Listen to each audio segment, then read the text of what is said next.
If you own a luxury home on Whidbey Island, Fidalgo Island, or in the San Juans, and you're even thinking about selling in the next year, this video could be worth tens of thousands of dollars to you. Most sellers wait too long to start preparing, and it costs them. The difference between a luxury home that sits on the market and one that sells quickly for top dollar almost always comes down to what happened in the months before it ever went live. I'm going to walk you through exactly what the highest performing luxury sellers in this market do 6 to 12 months out, and why the strategy looks very different up here than it does anywhere else.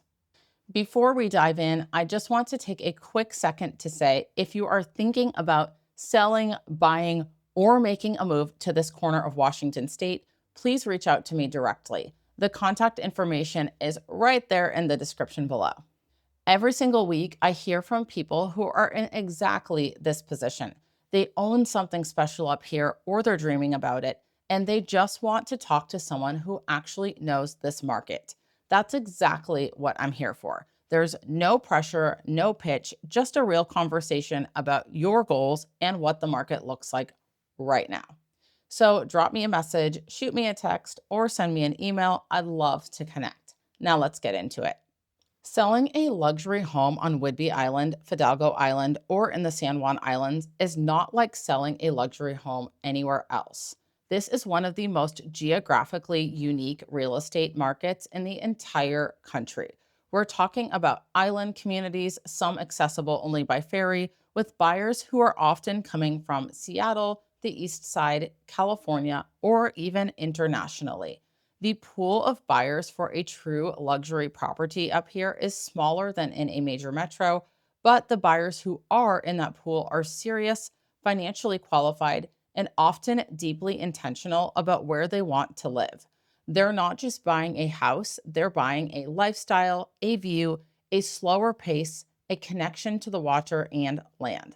That changes everything about how you prepare and how you market. These 6 to 12 months before you list is where the real work happens. If you get this window right, you'll be in a position to command the strongest price the market will bear. And if you skip it, you'll likely be playing catch up once you're already live. And in a niche market like this, that is a very costly place to be. The very first thing I tell every luxury seller I work with is this: you need to look at your home the way a stranger would, not the way someone who loves it looks at it, the way a discerning, high net worth buyer who has options looks at it. That starts with an honest, objective walkthrough of every space. What are the things that are genuinely outstanding? The panoramic water views, the chef's kitchen, the primary suite with the soaking tub that looks out over the San Juans. Those are your headline features, and we're going to lead with them. But what are the things that might give a buyer pause? What might they use to negotiate against you? In the luxury market up here, buyers are buying at a level where they expect things to be right. A cracked tile in the master bath, dated light fixtures in the entry, a deck that needs restaining. These things may seem minor to you, but to a buyer at this price point, they're signals. They signal that the home may not have been maintained to the standard they're paying for. The goal of this honest assessment is to build a prioritized list. Not everything needs to be fixed. Some things are better left as buyer preferences, but you need to know what's on the list so you can make smart decisions about where you invest your time and money over the next several months. I always recommend doing this walkthrough with your real estate advisor present, and in many cases, bringing in a professional home inspector at this stage as well. A pre-listing inspection in a luxury transaction is one of the best investments you can make. It removes surprises, gives you control over the narrative, and tells a buyer this seller is transparent and confident in their home. The next thing you need is a clear-eyed understanding of what the luxury market is doing right now. Not what it was doing 2 years ago, and not what your neighbor thinks it's doing, the actual data. The luxury segment in island markets like ours behaves differently than the broader housing market.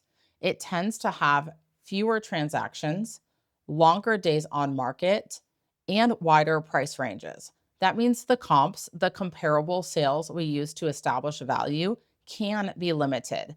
A handful of sales in a 12-month period might be all we have to work with.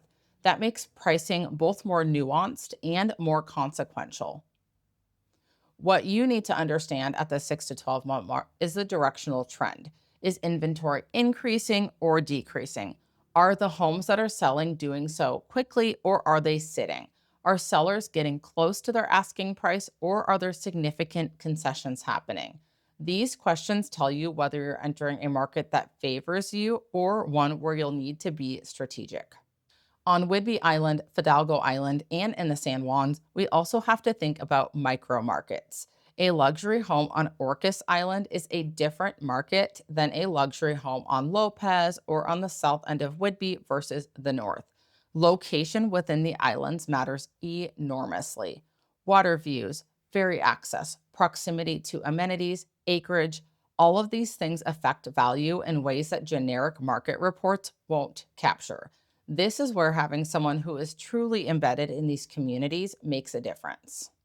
Once you have your assessment and your market context, it's time to build what I call your investment priority list.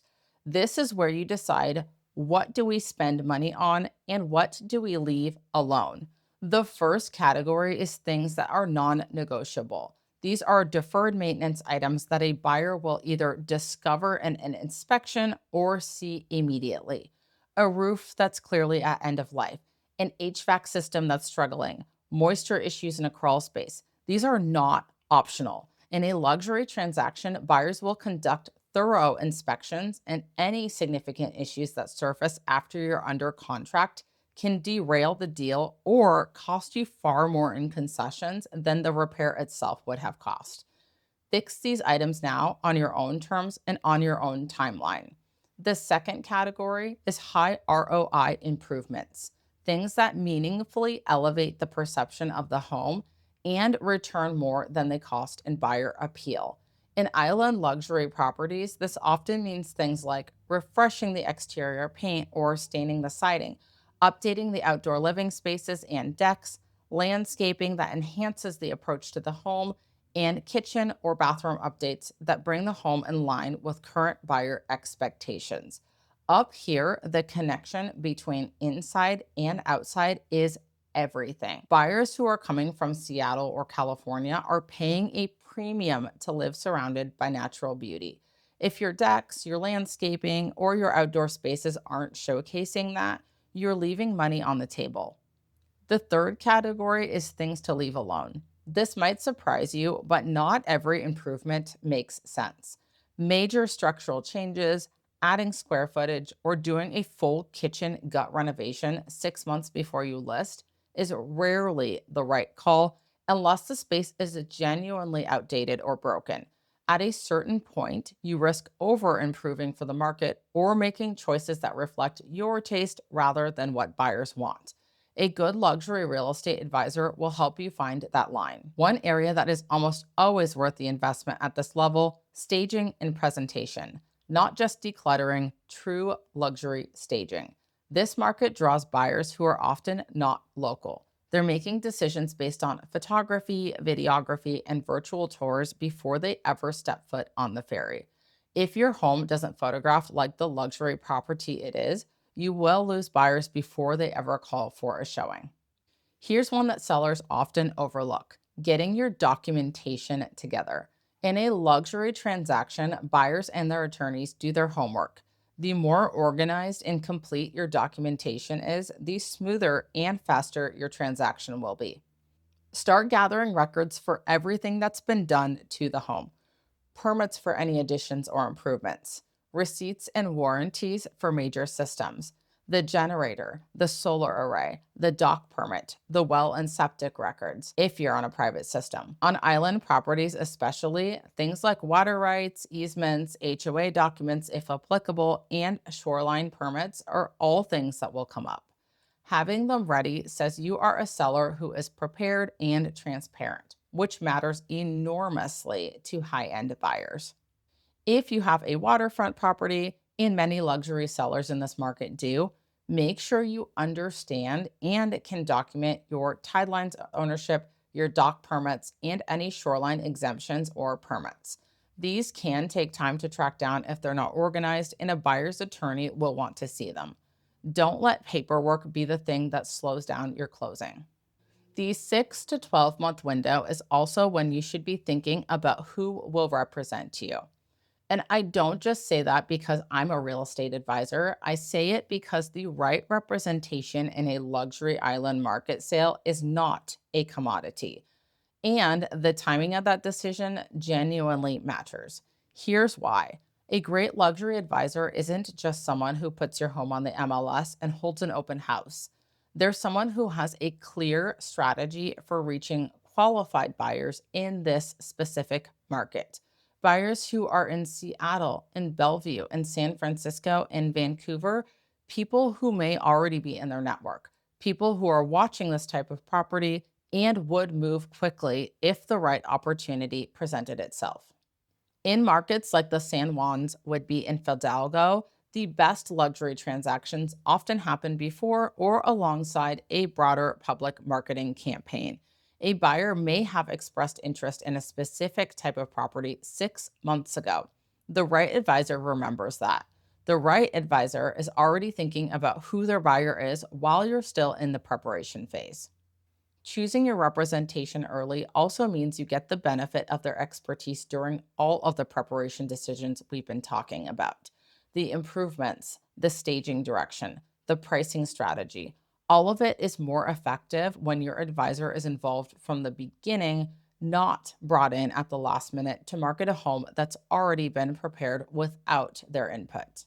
I want to end the main content with something that I think is the heart of luxury island real estate, and it's something that no amount of home improvement can ever manufacture: the story of your property. Buyers who are purchasing luxury real estate in the San Juan Islands, on Whidbey, or on Fidalgo Island are not just buying square footage and finishes.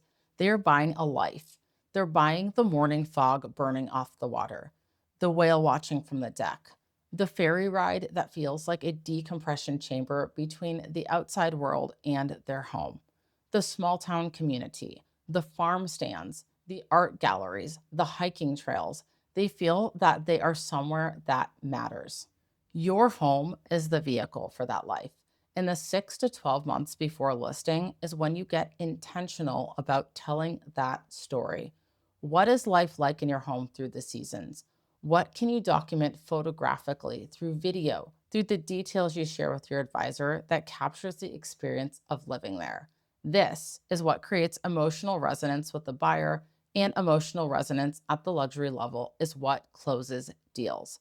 Think about the kayak in the garage, the crab pots on the dock, the garden that peaks in July, the view from the living room on a clear day when you can see all the way to the Olympics. These details are part of your marketing, and they are worth capturing before you list. Okay, that is the 6 to 12-month luxury seller's guide for this corner of Washington State. If you're in that window right now, I hope this gave you a clear roadmap for where to focus your energy.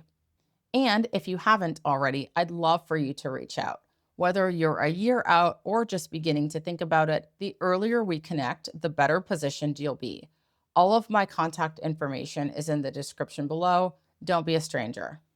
Now, if this video was helpful, I think you're really going to enjoy the one I've linked right here. It's called How to Sell a Luxury Home in Washington State: What Top Agents Do Differently. If you want to understand what separates the agents who consistently get top dollar for their luxury sellers from ones who don't, that video breaks it all down. It is the natural next step from everything we talked about today. Go watch it right now, and I'll see you over there.